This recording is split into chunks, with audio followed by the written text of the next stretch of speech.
Hello there. So Bloomberg News have just put out a report which is looking at the performance of diaspora remittances for Zimbabwe in 2025. And that report is quoting data from the Reserve Bank of Zimbabwe. And that data shows that remittances increased 14% in 2025 to reach $2.45 billion, which is great news. And we've actually seen diaspora remittances continue to increase over the years. And you get the feeling, in terms of the way officialdom deals with the diaspora and deals with these things, that there's an assumption that this money will continue to come to Zimbabwe from the diaspora and that it will continue to increase. Not really, not quite. And that's what I want to talk about in this edition of GN Live. The real risk is that that money from the diaspora is going to begin to flatline and beyond that actually start declining unless we take action in terms of the headwinds, which I will outline after this.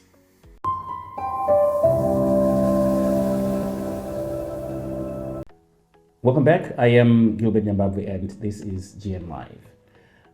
Like I said earlier on, the latest data from the Reserve Bank of Zimbabwe indicates that diaspora remittances for 2025 increased 14% to some 2.45 billion United States dollars for the year 2025.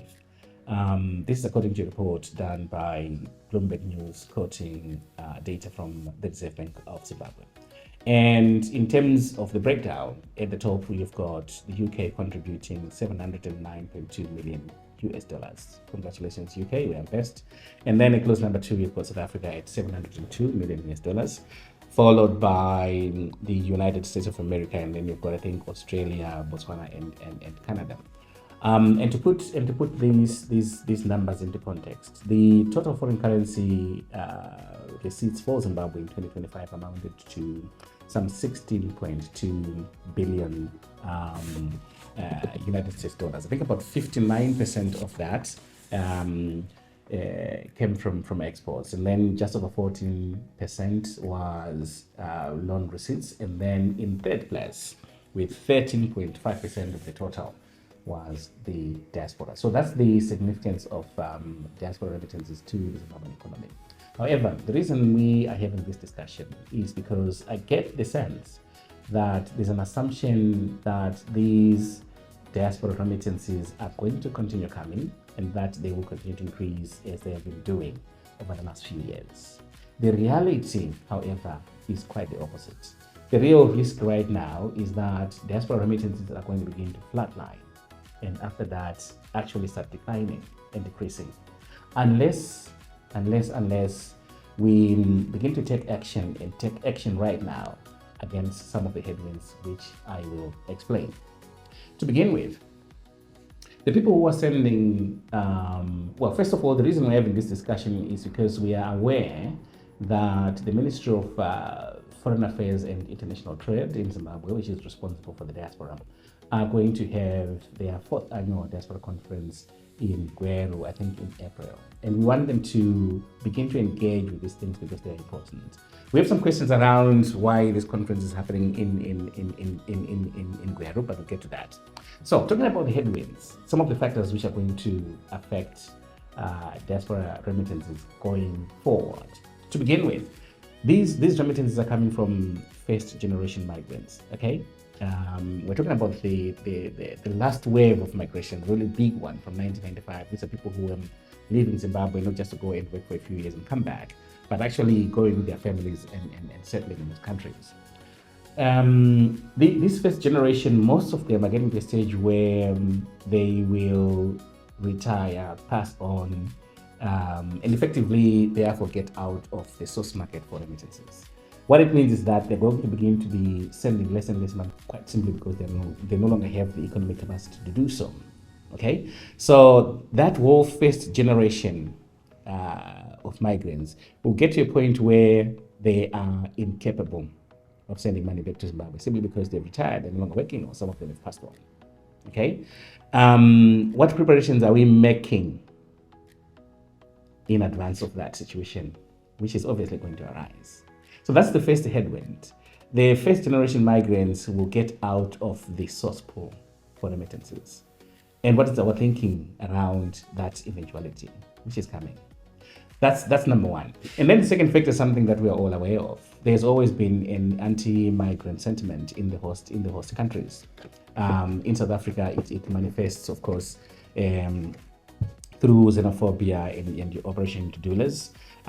It's always been there in the US and the UK. But the difference now is that the sentiment is transitioning and moving into actual government policy and legislation, which is toughening migration rules in these countries. We now have an actual shutting down of borders, which means that we are not going to be able to increase remittances from just having more and more of our people living in Zimbabwe to go and settle abroad. Okay, so those two factors are going to affect remittances to Zimbabwe. One, anti-immigration policies being adopted by the UK and the USA, and secondly, just the fact that people like me, the first generation migrants, are getting older and we get out of the source pool for remittances. I don't get the sense that there is any discussion and engagement with these issues, and an awareness that because of them, we're going to get to a point where remittances will flatline and begin to decline. And these are the things that we want the conference, which is going to be held in Gweru in April this year, we believe, to start engaging with, because they're important. So once your first generation migrants have moved out of the resource pool by natural attrition, if you like, your next target, and because you can't be sending more people out to the UK, to the US, who are now shutting down their borders. We see that with Trump, and in the UK, the policies around migration are being influenced by the hardline stance taken by Nigel Farage in this party. So your next target for remittances are obviously the second generation migrants, the children of the first generation migrants. But the problem for us in Zimbabwe is that we are not seeing any proactivity and any policies aimed at engaging with the second generation of migrants. There is no incentivization of the second generation migrants to remain emotionally connected with Zimbabwe, so that they continue to regard Zimbabwe as their home and have reason to be engaged with and continue to send money back to Zimbabwe.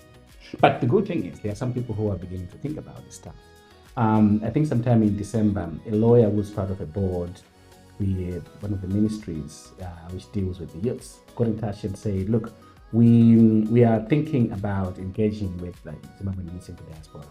So we need some kind of help in terms of reaching out to where they are, and we think people like you can point us in the direction.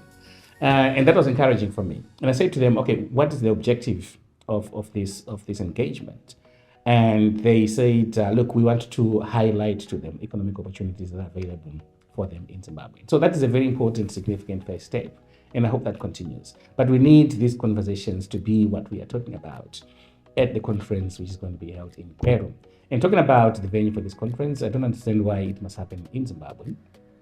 I would have held this conference in one of the major diaspora centers, South Africa, the UK, or the USA, or Australia for that matter.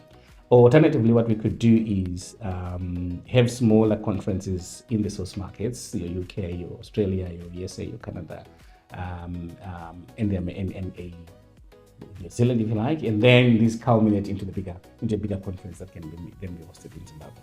Anyway, it is what it is, but we need to begin to be engaging with the real possibility that unless we act now, we may get to a point where the diaspora remittances begin to flatline, and after that actually start declining.